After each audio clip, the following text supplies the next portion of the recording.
Good evening, I'm Brian Schroeder. This is Reasonable Faith Adelaide. Tonight we have Joshua Meade speaking to us on the Miller-Urey Experiment, which was designed, I suppose, to try to prove that life could have formed by itself in the ancient worlds by setting up conditions that were supposedly like that to see how it would go. So I'll hand over to Joshua now and he can take over and tell us what happened. Thanks, Joshua. Thanks, Brian. Yeah, good evening, everybody. Thanks for coming along tonight to listen to what I have researched into the Miller-Urey experiment. You have to. Just a quick preface. As a theist and a Christian, I have a natural interest in the science around creation and origins. I try to approach these topics without emotion or bias, such that I can represent the range of perspectives in a fair way. This is something that Reasonable Faith, I believe, does very well in general, and I think as a collective we should all be very proud of that. Just a few notes. I believe we need to understand and study the arguments for each worldview carefully. We need to treat others with respect when engaging in the discussion around these things.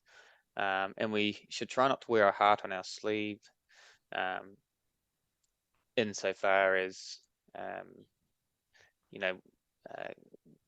some people feel like they get emotional when they need to defend, say, God and creation and all those sorts of things. And I don't think that's helpful. I think that we should come to the topic objectively.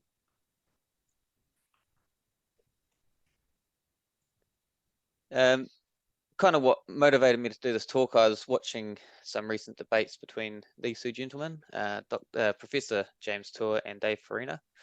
On the left is Professor James Tour. He's a professor. He is a professor of chemistry,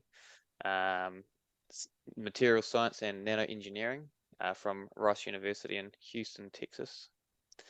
Dave Farina on the right. He is a science communicator who's got his bachelor's in chemistry, and he's also got his master's in science communication. He is now a very popular YouTuber and science communicator in that way.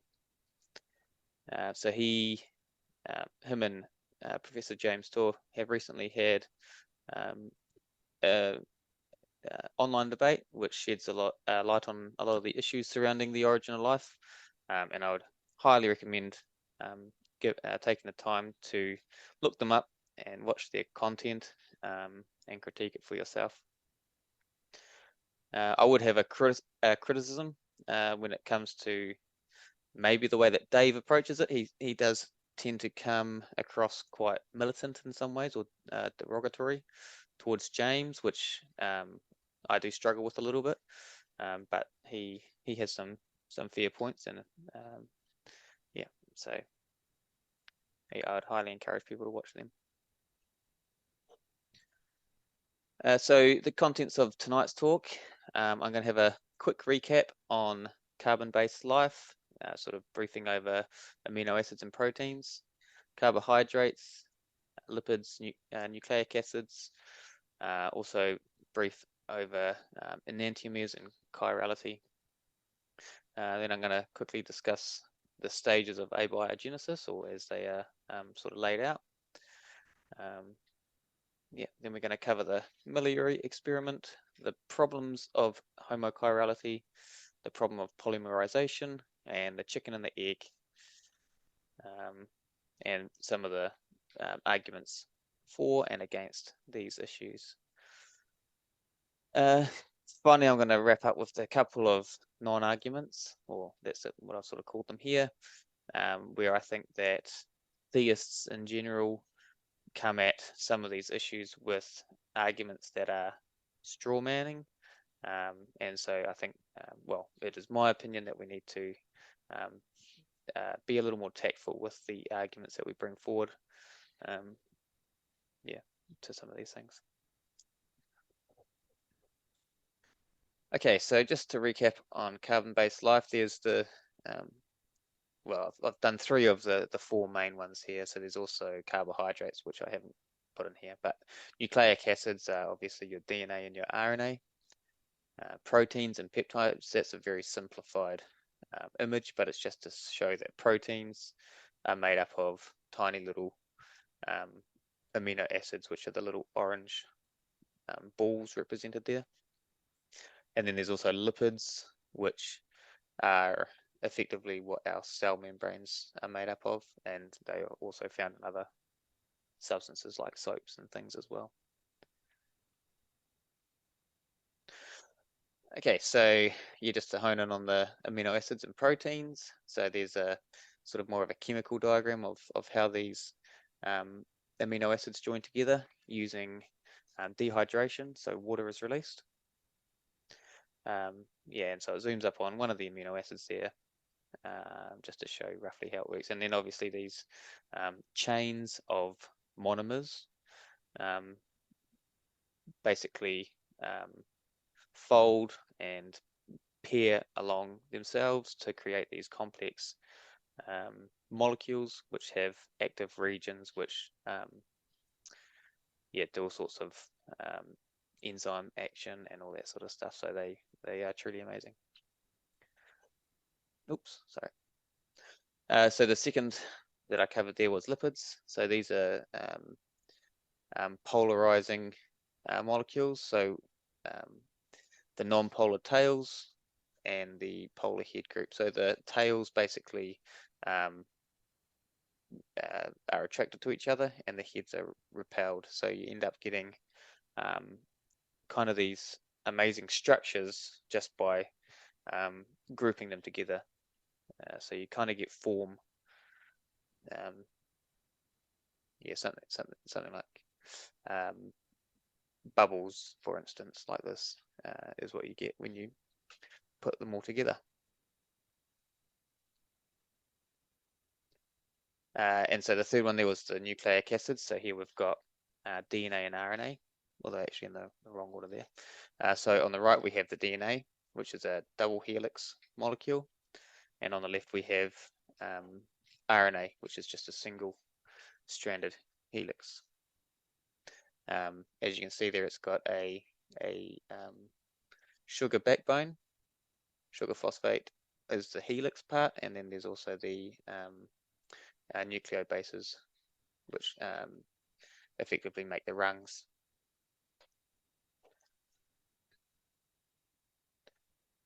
Okay, so just a quick recap on, I did mention these in my last talk, enantiomers and chirality. So enantiomers are effectively molecules that can exist in different forms with the same molecules. So mirror images of each other, for instance, and different combinations of, like in this case here, we've got a central carbon atom, and we've got a different configuration of the other, the bonds.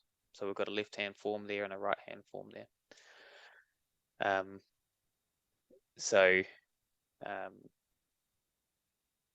Yeah, when you have homochirality is when you have 100% of either, say, one form or the other. Often there's more than just one, more than just two forms. Sometimes there's multiple.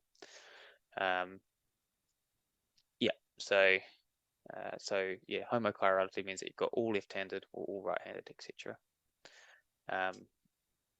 Separation of enantiomers is a non-trivial task, as they have identical mounting point, boiling point, and solubility. So it creates the issue of separating left-handed from right-handed molecules, quite difficult.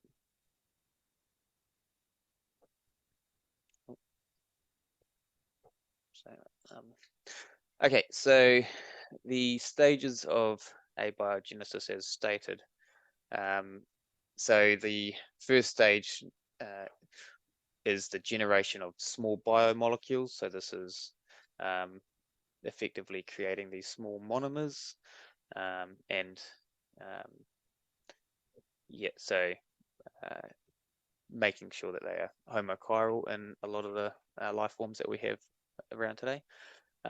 Polymerization to get larger molecules, so such as the DNA, RNA, polypeptides, or enzymes. proteins and whatnot. Step 3 is assembling all of these into an organized structure, such as a some kind of a reproducing system.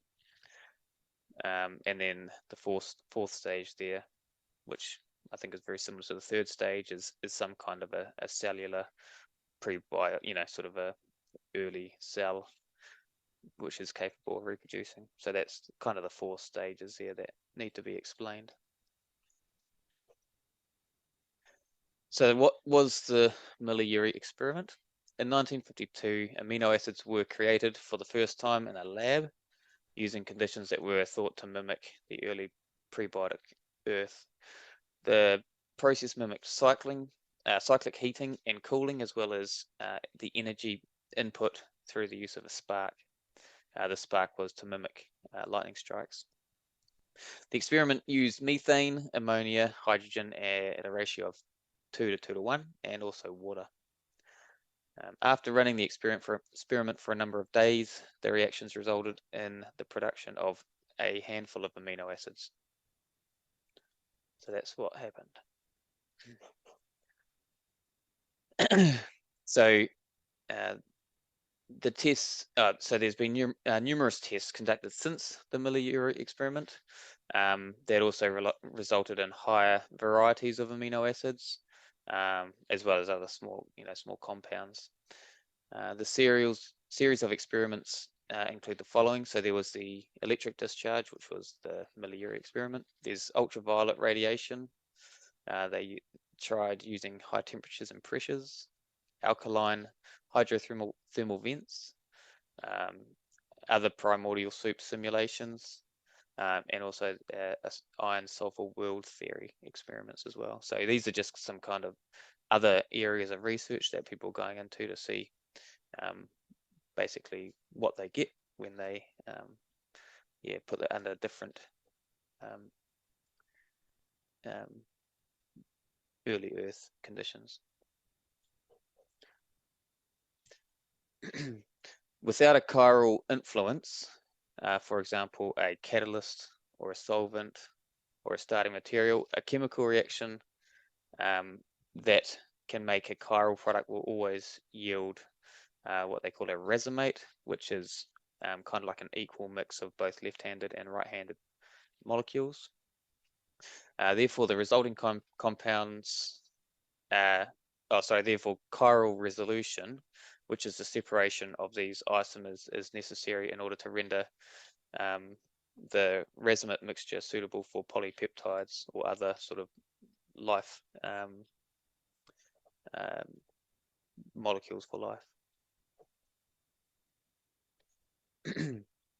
So an example of the problem of homochirality.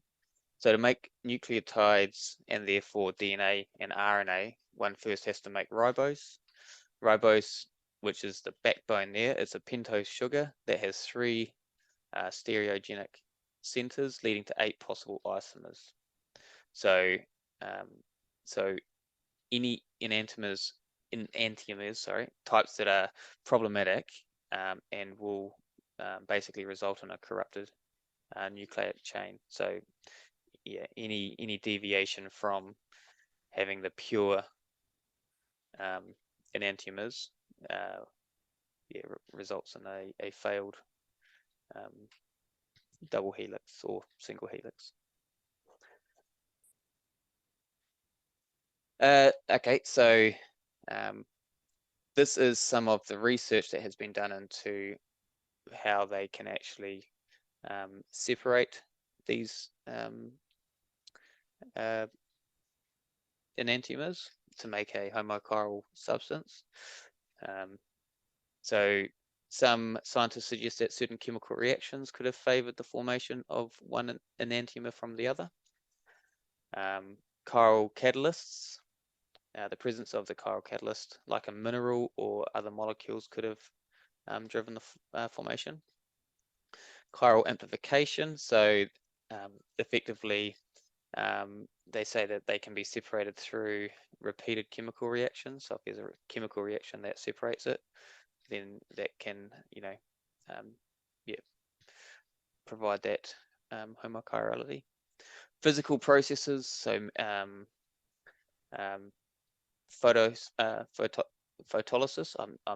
I don't actually know what that is. I didn't get a chance to actually look into that deeper. Electromagnetic, electromagnetically induced, or parity violation, and weak nuclear interactions. So that's most of that is stuff that I don't know how strong those arguments are.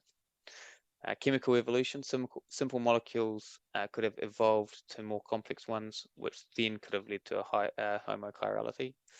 And then there's the RNA world, which I've discussed previously. RNA's ability to act as both genetic material and a catalyst could have led to homochirality.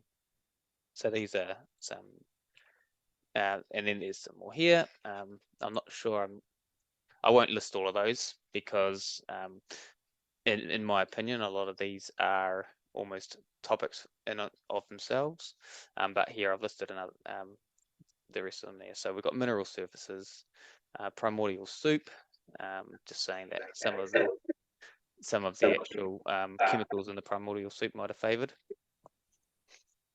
Extraterrestrial, quantum fluctuations, autocatalytic networks, and error correction mechanisms. So they're all very interesting stuff to look into. Some of them seem far more far-fetched than others, but they kind of will require their own talk in and of themselves, is my opinion. Oh, sorry, I'm operating two slideshows here, so you have to forgive me if I forget to move on one side.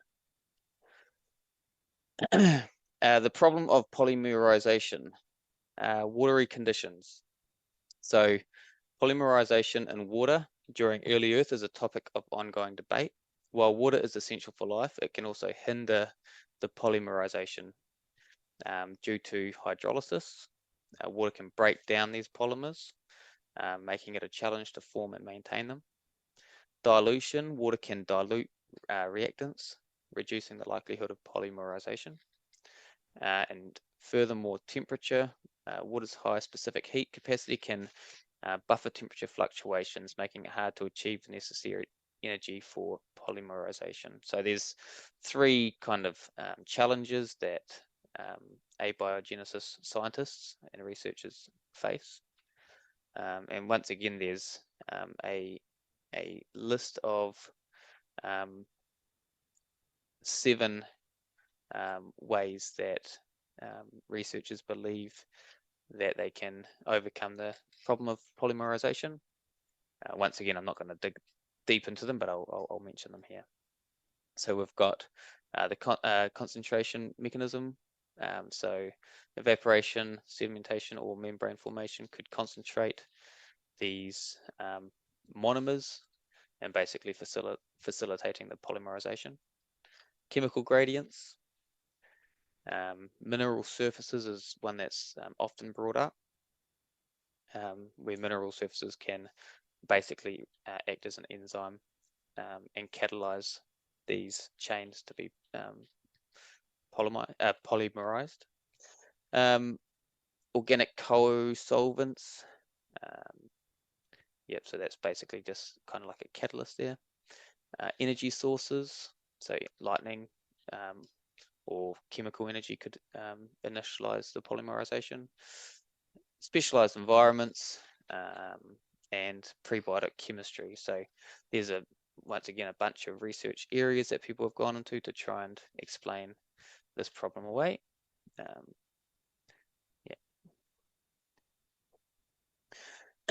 Also, there is kind of the chicken and the egg problem when it comes to polymerization. So life as we know it has, it is a chicken and the egg. So to explain, so DNA transcription, which is where your DNA is copied into an RNA that requires proteins. So you've got DNA and proteins creates RNA. And then when your DNA is turned into proteins, it's called DNA translation. And so that's RNA plus proteins equals other proteins, or more of the same protein. And then you've got DNA replication also, which is when your DNA divides into two, and that's DNA plus proteins is 2 times DNA. So you kind of have this chicken and egg problem where you've got DNA is required to create proteins, proteins are required to create DNA, and the same as for RNA. DNA is required to make RNA, and vice versa. So so it's one great big chicken and egg problem. Oh, sorry, I did forget. Here we go. I was okay. Sorry, I forgot to change the slide down there. Stop me if I forget to change a slide, and I'll change the slide. So yeah, so here just to explain what I was saying there, we've got this issue where we've got DNA, RNA, and proteins, and they all kind of rely on each other, and that's how life is currently. Obviously, the argument against kind of this is that we are assuming that life has always been like that.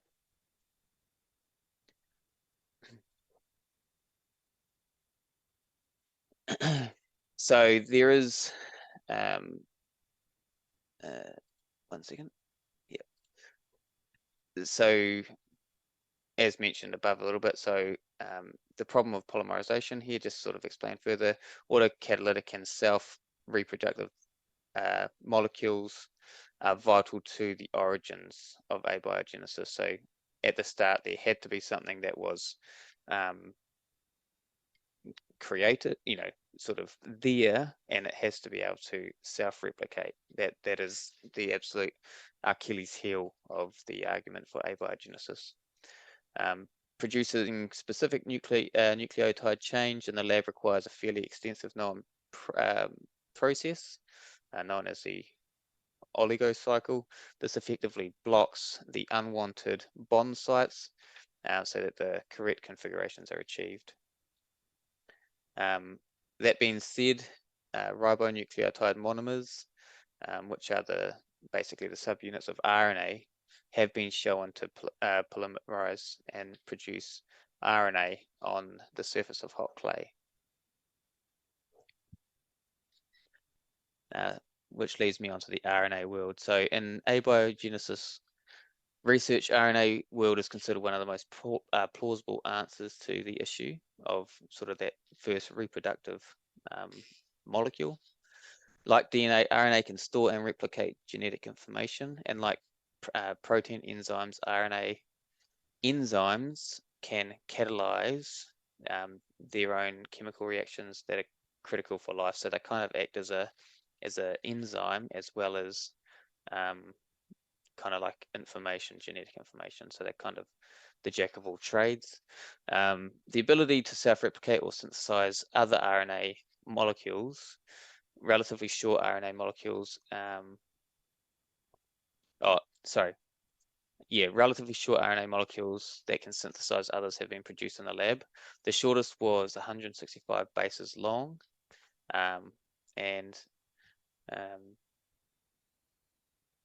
sorry, I've actually already mentioned about this, the hot clay, sorry. Additionally, RNA-like polymers have been found encapsulated on membranous compartments in cyclic drying and rehydrated pools. So they have found that these kind of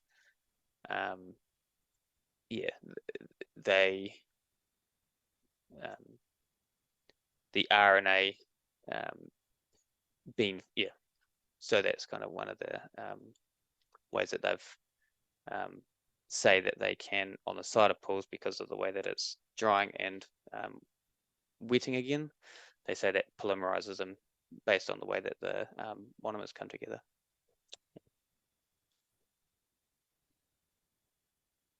Okay, so just to sort of wrap up, arguments to avoid. So when putting forth the case for creation, it's my opinion that we have to be careful not to misrepresent the opposing arguments or positions and worldviews. From my experience, this almost always comes across as either dishonest or ignorant. There are a handful of such arguments or one-liners that, in my opinion, are commonplace amongst apologetic movements and are actually detrimental to our case when used. And I've given kind of a bit of an extreme example here. One-liner that I've heard many times in my life is that, like for instance, atheists refuse to believe in God because they want to live a life of sin, effectively. And this kind of argument to me is almost self-defeating in a way, because it kind of ignores all the fact that you don't actually have a proper argument to give. You haven't looked into anything, and you think that's just the Achilles heel. And it also claims that you know more about how they feel than they do, in a sense. And that sort of argument bothers me. Yeah, probably more than it should, but it does bother me. Another sort of argument to avoid, and this is in my opinion, obviously, the junkyard tornado, sometimes known as the Hoyle's fallacy, is an argument against abiogenesis, stating that the likelihood of life coming together from non-life is comparable to a tornado sweeping through a junkyard, might assemble a Boeing 747 from the materials therein. Also stated by Hoyle that life as we know it, amongst other things, depend on at least 2,000 different enzymes. How could the blind forces of the primordial sea manage to put together the correct chemical elements to build enzymes? According to Fred Hoyle, the probability of obtaining all of life's approximate 2,000 enzymes in a random trial is about 1 in 10 to the 40,000, which is pretty rare, pretty unlikely. So one major issue that we have here is that the calculation is based off false assumptions. So the calculation is calculating the probability that the formation of a modern protein, or even a complete bacterium with all the modern proteins, by random events. This is not abiogenesis theory, and that's not what they claim. It also assumes that there's the fixed number of proteins with the fixed sequences for each protein that are required for life. Calculates the probability of sequential trials rather than simultaneous trials. Sorry, and they underestimate the number of functional enzymes or ribosomes present in a group of random sequences. So it is often the intermediate steps that are omitted in this kind of creationist argument, which is the cause of the overestimating the improbability of the entire process. So they kind of say it all had to come together in one complete finished product, and that's where they come up with these incredibly large numbers. And that kind of it misrepresents the other side, which does us an injustice, in my opinion. Even if they're correct, it kind of looks bad. So just concluding remarks and questions. So when approaching the topic of the origins of life, I believe Christians have some work to do when it comes to their arguments.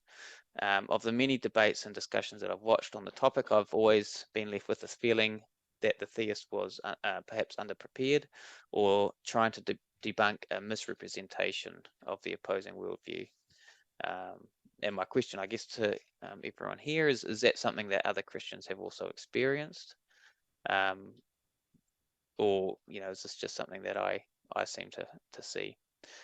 Given that much of our belief relies on the supernatural, are we at an advantage or a disadvantage when approaching the debate of origins? And thirdly, is it reasonable to assume scientists who believe in, say, abiogenesis, are they heavily biased towards the argument against the existence of God because, for that reason?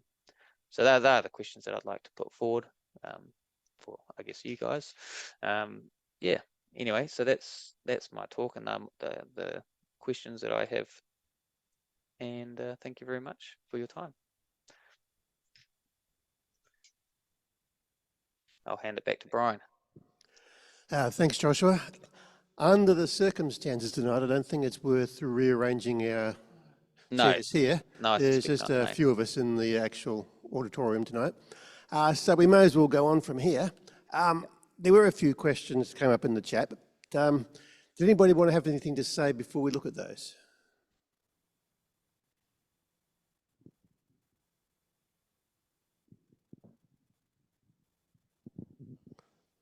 Okay, I can see the chat this time, so let's bring it up. Yep. Should I bring it up? Yeah, the first comment was from me. In your slide on the problem of homochirality, it was full of could-haves. Yes, agreed. Every item had a could-have on it, as did the following one after that. So it kind of felt like clutching at straws. Yeah. Here we go. Yep. So I mean, full disclaimer, there's plenty of these that I looked into for a short time, and there's plenty of them that I didn't even get a chance to look into. There was just so much out there, and a lot of the papers are very detailed and in depth and out of my field of knowledge, to be fair. But yes, a lot of them, when we're looking at extraterrestrial input, saying that, sort of some of these, that's probably fair enough, but quantum fluctuations, there's a lot of questions and ideas, and I don't know whether there's a whole lot of evidence behind them. Yeah. It kind of implies that the people who have come up with these ideas have not been able to replicate any of them, so they're just presenting it as a possibility that they can think of without being actually able to do anything. Well, I haven't made that case per se. I haven't tried to make that case. There was so much sort of content there, and I wanted to. The reason behind these slides was less to say they're clutching at straws, and more to say there's been a lot of research in this field since 1952, because I've heard a lot of people say, since 1952, we've sent people to the moon and we've done all these wonderful things, and yet they've still done almost nothing on abiogenesis, which I don't think is necessarily the case. So that was kind of why I wanted to put this in here, to say there's been a lot of research done, but that almost is going to require its own talk. Like a lot of those points can almost be their own talk by themselves in a lot of ways. Without trying to prompt such a talk. Yes. I have not heard of any of these other things come up. The Miller-Urey experiment is the famous one which we've heard of, and that's one that keeps getting spoken about, which does kind of imply there hasn't been much afterwards. Now, obviously, I believe your point that there has been, and I would have been extremely surprised if there wasn't. Yes. But there does not appear to have been any long-term concerted effort in that regard. Efforts appear to have been going in other directions most of the time. I will say I do think that there's to be fair, I don't think there's a whole lot of money in the research behind abiogenesis. That'll do it. Yeah, that would be my guess there. But I can't see there being a whole lot of ways that people can profit from it. The next comment. You said, sorry. So you're saying that it satisfies curiosity, but you can't make any money out of it. So there's not that much money available for doing the research. Is that what you're saying, Josh? Well, that's the impression that I've got. I haven't actually got any evidence to back that, but that's the impression that I've got from the looking at the number of origins researchers out there. It doesn't seem to be a huge pool. So that's the feeling that I get. Right. Okay. Well, Kevin, the next comment was from you. Even if there is a natural way of life to form, it is amazing that such a path could exist. Did you want to say anything more on that? I think, is my statement clear in what I'm saying? Yes, I just thought you might have wanted to add to it vocally. Yeah. Oh, I can't really think of what to add to it, but yeah. Well, because one attitude is um, um, if there is possibly a natural way for these things to happen, therefore there's no need for God. But I don't see it that way. But just the very nature of the laws of physics and chemistry, and that they should come together to enable life to form, I think is amazing of itself. If that's the case. If that was the path. Sorry? If that was the path, if that was the, uh, I was saying, if that was what happened, what you're saying is that it still is a miracle in a sense. Mm. But did you actually think there was a natural pathway? Me? Or does it require, miraculous intervention to suspend the laws of physics? Mm. My view on the whole thing is that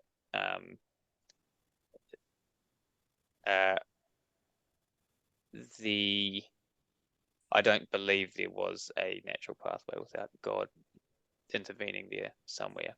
I don't know where that is,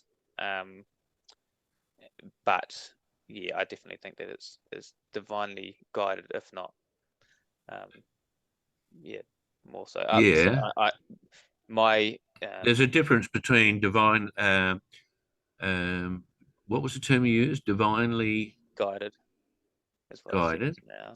Yeah, yeah. So there's a difference between basically initial fine tuning to allow it to happen, Yes. or miraculous intervention. Yes. I don't think that all life came from one prebiotic cell. I think that God has probably put things in place a lot more than that. I don't think, my personal opinion is that abiogenesis, even guided abiogenesis, is not what happened. But I believe that we still need to understand and appreciate what arguments they do put forward, and not to sort of straw man those arguments and say, Yeah. out of the water just came a sail, boom, because that's not what they're actually saying. So that's kind of where my heart is that with a lot of these things, I think Christians make themselves look a little bit silly on the global stage, where they misrepresent the other side. On a totally different topic, on a totally different topic, I've read a couple of books recently. The books themselves, the thesis of those books I strongly agree with, but I've been rather unhappy with some of the arguments they brought up to prove their points. The sorts of reasons you're mentioning there, Josh. So what was the points that they were trying to prove? I can't remember exactly. Is it on the same sort of topic? No, it's not nothing to do with this. It's just a general principle. Yeah. I gave a bit of an extreme example of like the initial argument, like atheists refuse to believe in God because they want to live in a life of sin. I mean, that ain't necessarily so. No, absolutely not. And I've heard that argument surprisingly a number of times in my life. And obviously it's not a scientific argument, and it's nothing to do with the topic at hand. I was just trying to give a probably a little bit of a outrageous example of something where it kind of looks like you're silly for making these arguments, because you're literally setting these people up as you know more than them, you know what they're thinking, which you don't. And I know a lot of atheists who they spend a lot more time trying to get to the bottom of the to get to the answers than what a lot of the Christians that make these very claims do. And a lot of them do put in a lot of work to try and work these things out. Well, I quite agree with your point there, Josh. I am reminded very much of conversations I've had with people who very seriously told me that they'd rather go to hell than heaven because all their friends will be there and it'll be one big party. Mm. I think, yeah, I've heard that one as well. I mean, the music might be better, to be fair, but but obviously that's kind of all said in from a humorous perspective most of the time, I think. Obviously, if they believed in heaven or hell, then they would change their position very quickly. Yeah. On that. The purpose of science is to seek natural causes, Yes. which I don't, yeah, and I don't think that that's a bad thing in itself. I think it's probably a good thing. But if you then adopt a position that conclude from that God does not exist, well, that's not necessarily logical. Mm. Yeah, the first scientists believed that God had given us two books, the book of the Bible and the book of nature. And it was then the function of science to study the book of nature. Mm. Yeah. Yeah. Right. Did you want to read your next question, Brian? Yep. Following on from Kevin's statement a little while ago about life forming, it got me thinking, what exactly is life? And thus far, I have not really heard of any definitive answer to that question. And I have read people that have tried and said that there is no answer. Because among other things, life is more than just a clump of chemicals, since that clump still exists immediately after the point of death of some living being. So what is life? Yeah. Don't know if we can answer that either, but... I thought it was the ability to reproduce. Yeah, well, there is a definition. It's reproduction and metabolism, and a couple of other things. But that doesn't really explain necessarily the human experience, does it? People have been able to create computer programs that could reproduce computer programs, but we still don't really believe they're alive.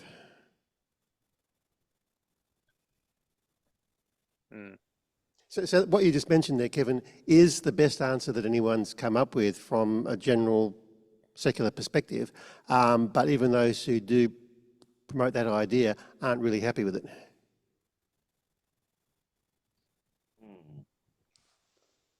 Yeah, well, I suppose But programs don't have free will, and that's another whole topic of discussion.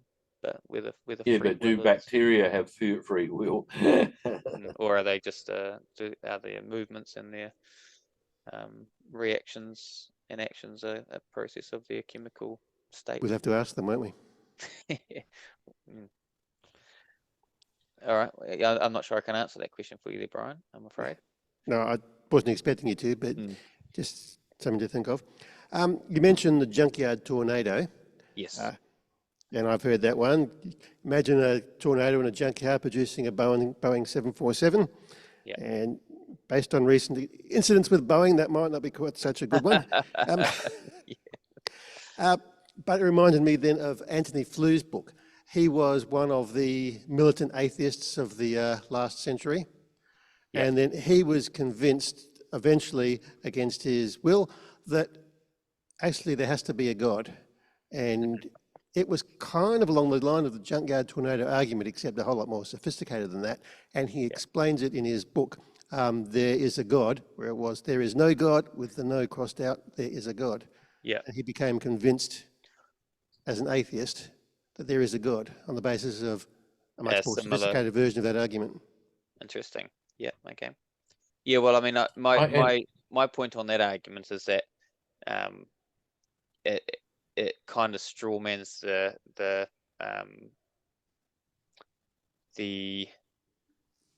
worldview, I suppose, in a way that it strawmans the way that abiogenesis is posed.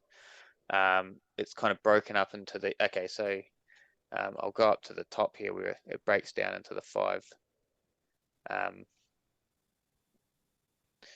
it's kind of suggesting that it jumps straight from step 1 through to step 4 without visiting the place in between, and that all assembles at the same time.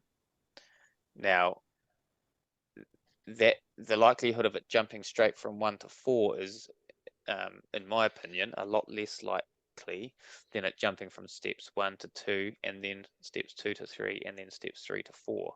So in other words, a succession of tornadoes. No.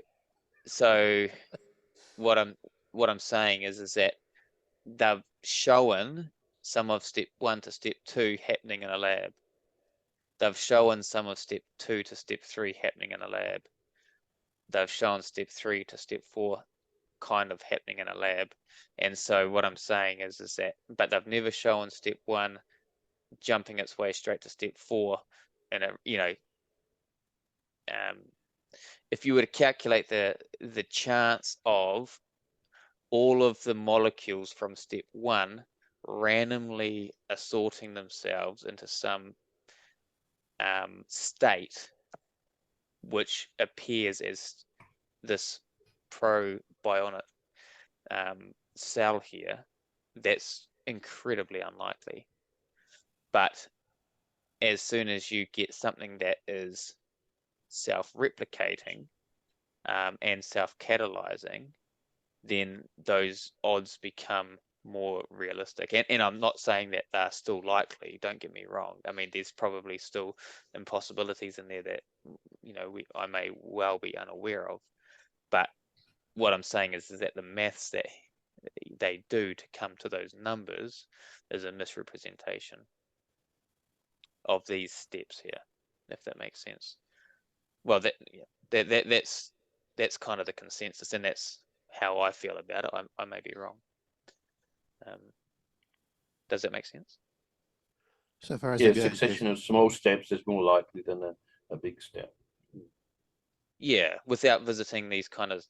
So basically what it's suggesting is that it's ignoring the fact that it visits these intermediate stages, and these intermediate stages can have, like, okay, for instance, I'll give you an example. This intermediate stage here of the cell membrane, you would say the chance of all of those lipids lining up like that randomly, you could say, is incredibly tiny. Except then you say, well, actually they form like that based on their interactions, and so they actually line up like that naturally, and they form these balls, you know, these bubbles.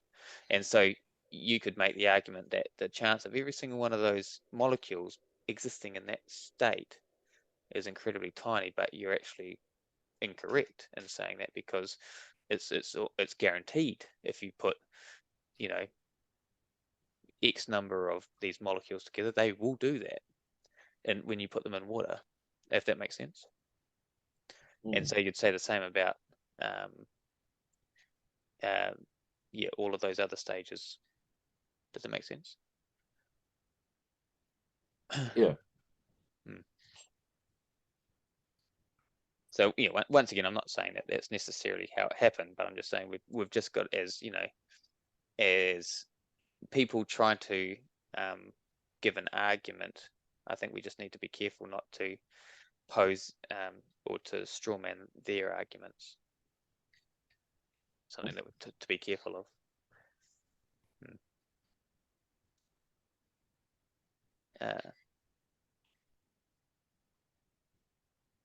We'll move along with the chat. Yeah.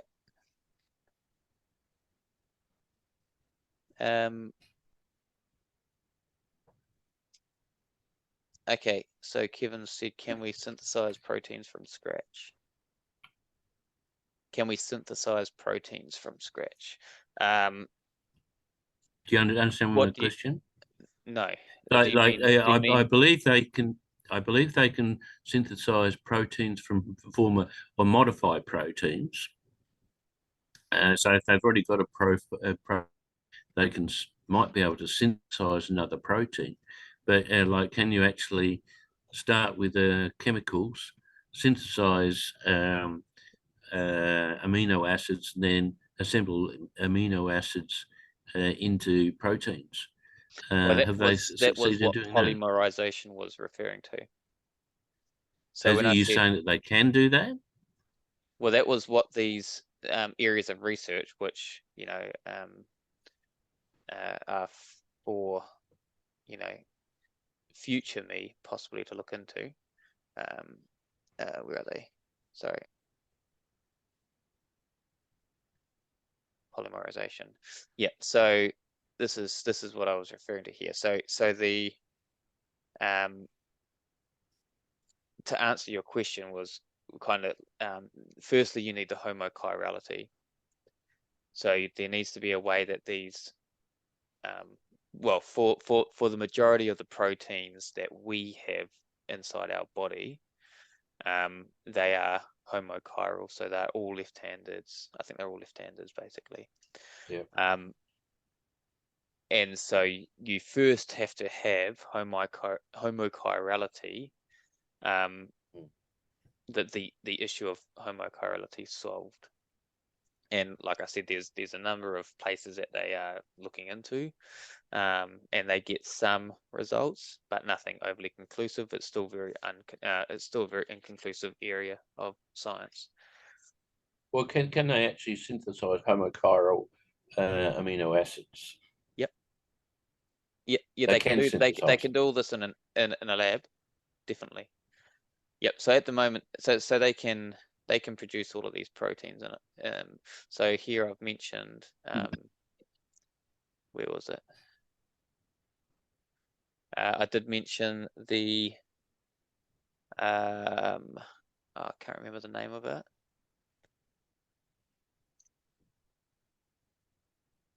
Where is it? Sorry, I'm trying to find the name. There is a so like I said here, the separation of enantiomer is a non-trivial task because they've got the same melting point, boiling point, and solubility. Yeah. But so there's ways that they do it, but there was also a process by which I've lost it. Process by which they can actually, I said they sort of bind some of the active sites so that they can actually build up these polypeptides with amino acids. So they can do it in a lab, using enzymes that block particular active sites so that they can join in the right way effectively. Have they done it in such a way that they could demonstrate this could have happened by itself in the world without human intervention? Well, that is effectively what they are researching here. So that's the problem of polymerization. Yeah. So water effectively wants to break down the polymers. When you get the amino acids or the monomers and you react them, you join them together, you release water. Water's released in the process, and so obviously that kind of works against it. But yeah, like I said, there's all these sort of areas of science here, these 7 areas here, which once again, they have had some results, but I don't think anything conclusive.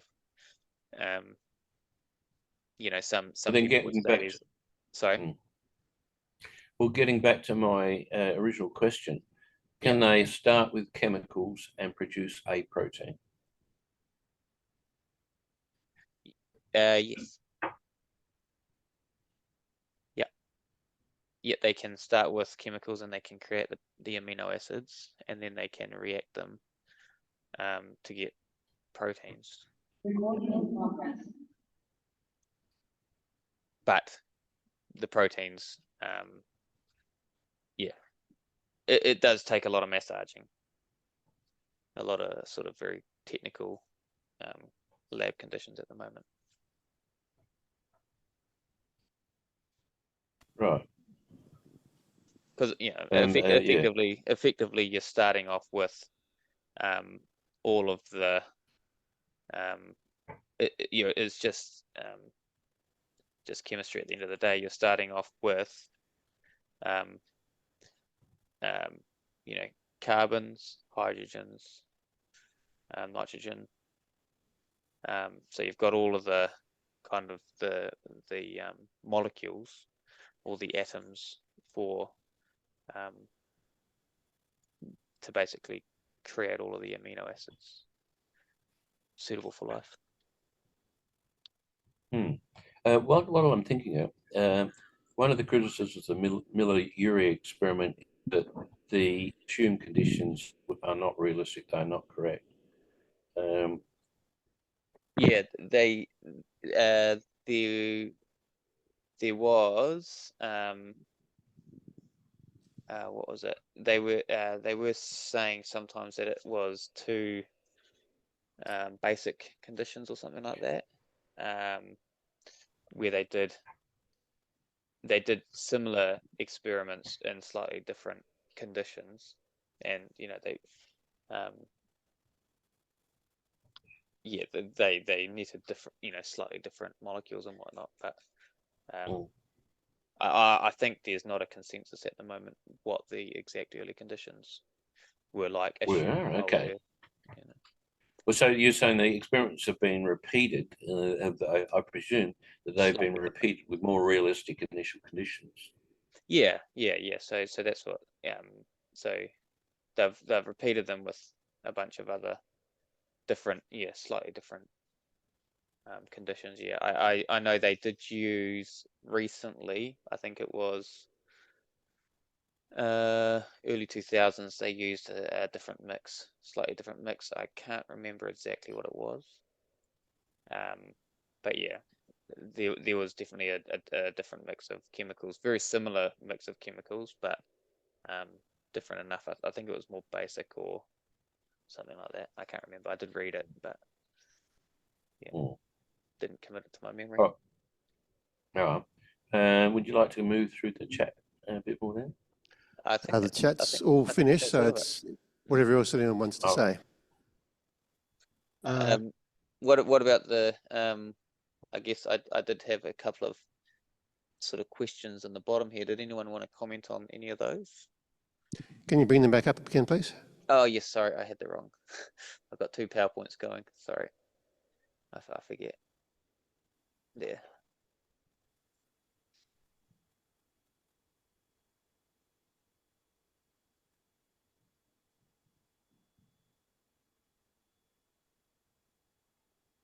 And I suppose my question would be, are some of these questions sort of reasonable, or sometimes I read apologetic arguments, and they do seem biased on a particular outcome, and so kind of need to get some objectivity into it and not use bad arguments. Yeah, and that's the thing that I've experienced a lot, and I like to give credit to people that give it a go, and I mean, I'm not necessarily the most amazing debater or anything like that, but I think I'm good at pointing out when arguments are coming from a very biased nature, and it's kind of off-putting, or it doesn't. There's a lot of echo chambers that I experience, and people seem to live in them. Whatever our position on any topic, I think we all need to be at least honest with ourselves that we are biased, whoever we are, whatever side of it we're on. We all have a bias and we need to face that. And when we do that, we can make a better effort to be objective and to be fair to the other side, which I also believe is important. I have heard bad arguments by those from Christians, and I've heard bad arguments by atheists. Yes, so those particular issues you're talking about there are a human issue rather than a Christian issue. Yeah, yes, certainly. I suppose I mention this because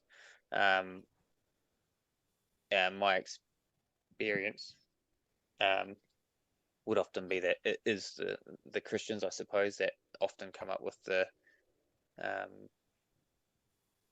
the arguments that don't represent the other side, often out of emotion, I suppose, and people don't like to be challenged with these things. I suppose, I don't know if it's in fear of losing their faith or something like that. Yeah, I definitely, in the field of evolution, I think probably, well, they probably are very similar. Abiogenesis and evolution, they kind of have very similar talking points in a lot of ways. But yeah, what am I trying to say? I've always found that kind of the theists have misrepresented the other side more than the atheists to the theists, maybe. Perhaps it's just the debates that I've watched. I'm not too sure.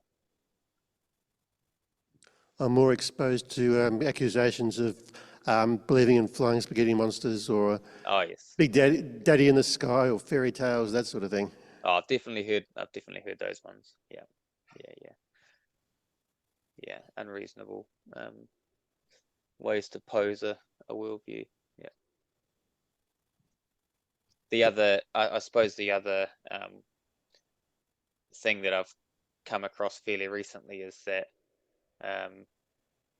if you're not, I suppose when I mentioned Dave Farina and Jim Tour, Dave kind of goes at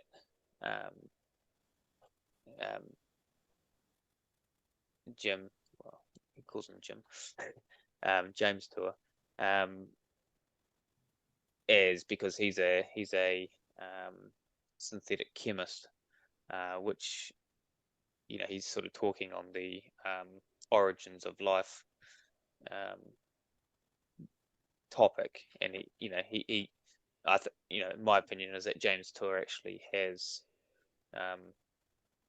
easily the right credentials to be talking on the subject, but he says that James should stay in his lane and not talk about a topic that he is actually not qualified in. And I absolutely don't agree with that. I think anyone should have the right to have an opinion on a matter, whether they are a professor in the field or whether they're a layman. Doesn't necessarily mean that we're right, but everyone should have the right to an opinion, and people don't get given the credit that probably they deserve when making some of these distinctions. With your question number 2, it depends very much on whether or not God exists or the supernatural exists as to whether we're an advantage or a disadvantage. If there is no God, then we're at a disadvantage. If God is, then we are at an advantage. Yeah, because there's kind of the whole God of the gaps mentality, and so that question I sort of put forward is, should these things challenge us if they find something, a way to, a reasonable pathway where this could have been done in a manner without, supernatural, drive or direction. Should that be challenging, or how should we sort of approach that? With a search for extraterrestrial intelligence, SETI or whatever it's called, there is kind of the assumption every time that you find a planet where there's a possibility of water, therefore there must be life, which is seems to me a giant leap, because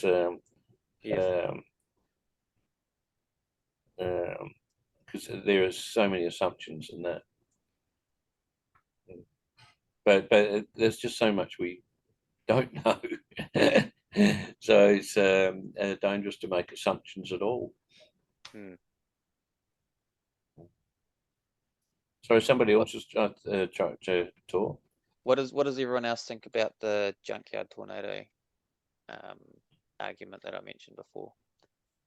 I'd be interested My to know how comment people on feel. that is in being involved in creation ministry, that gets used, not, I wouldn't say all the time, but it is a popular illustration. Mm. But often the figures used are quite different. My question to you, Josh, is when you question the Hoyle figures, Yes. do you actually have a figure that you think's closer to all the facts rather than the very big one that Fred came up with? No. Okay, so no on that one. I While mean, we're you know, I don't know how I feel on the whole thing. It may be totally impossible I without a think God, it's good you know. though, as a, I believe it's a good illustration.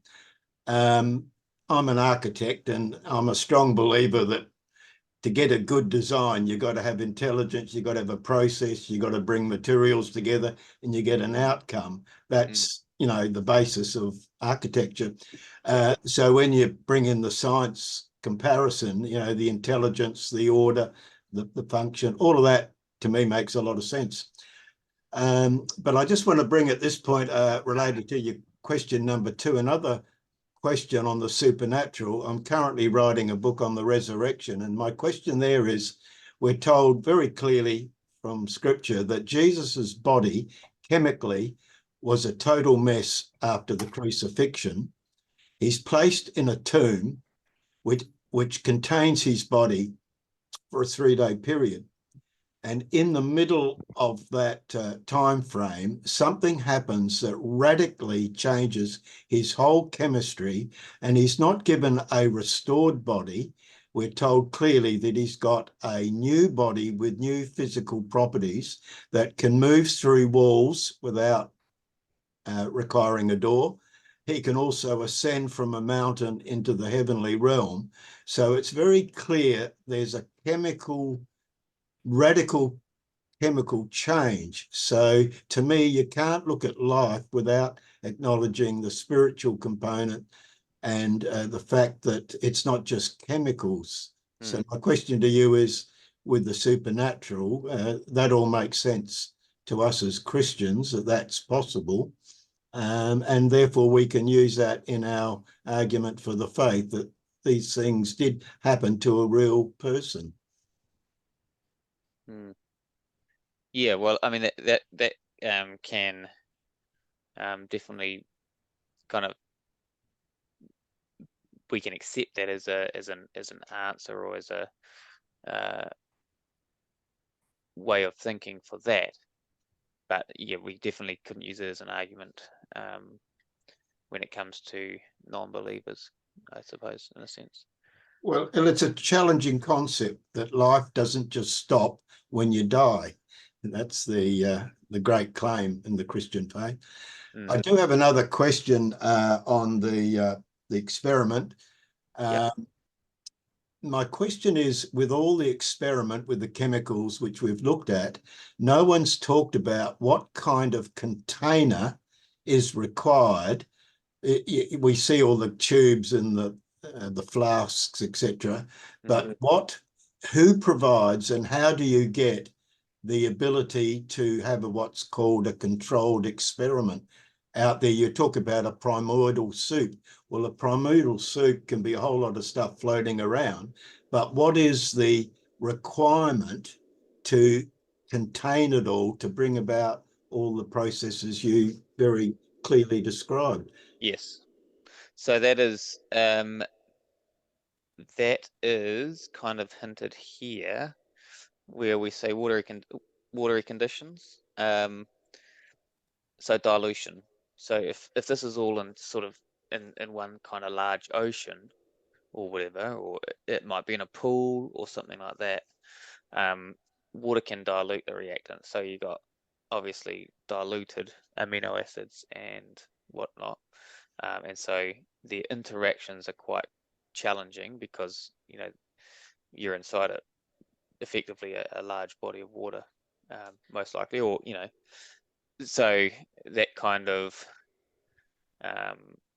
that's why they look at sort of small ponds, I suppose, as well as the lipids, things being contained within a bubble of lipids, and that kind of keeps them all centralized in one place. Yeah, so that's kind of how they look at that problem. They do look at that problem as everything's not necessarily contained inside.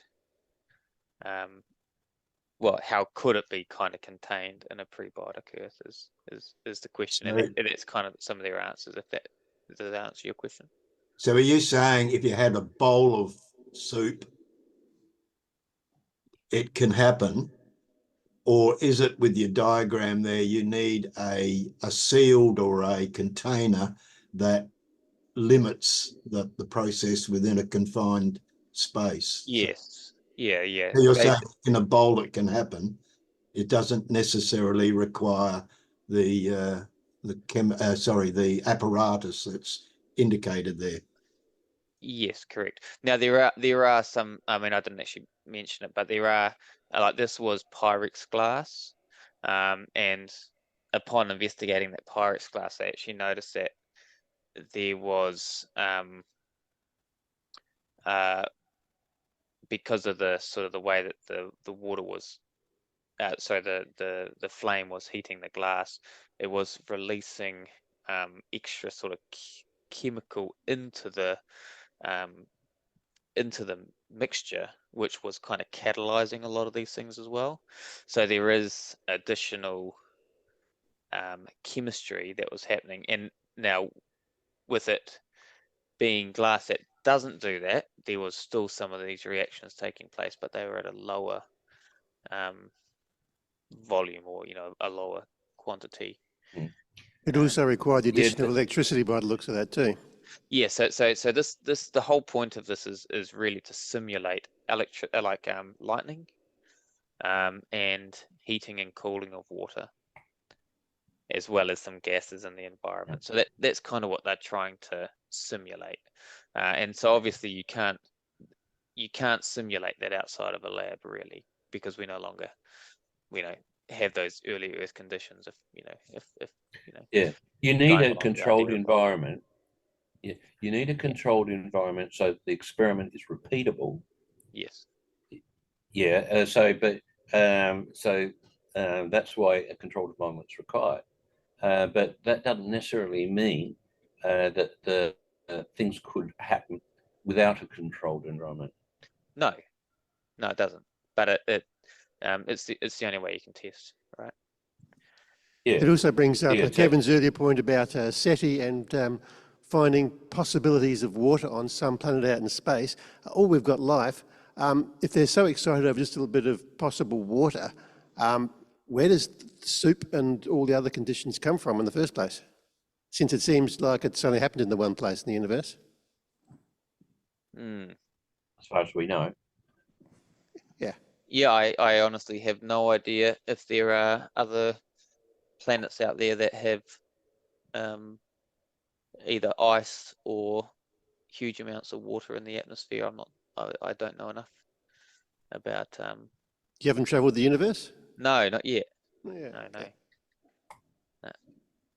So yeah, but that's an interesting thought.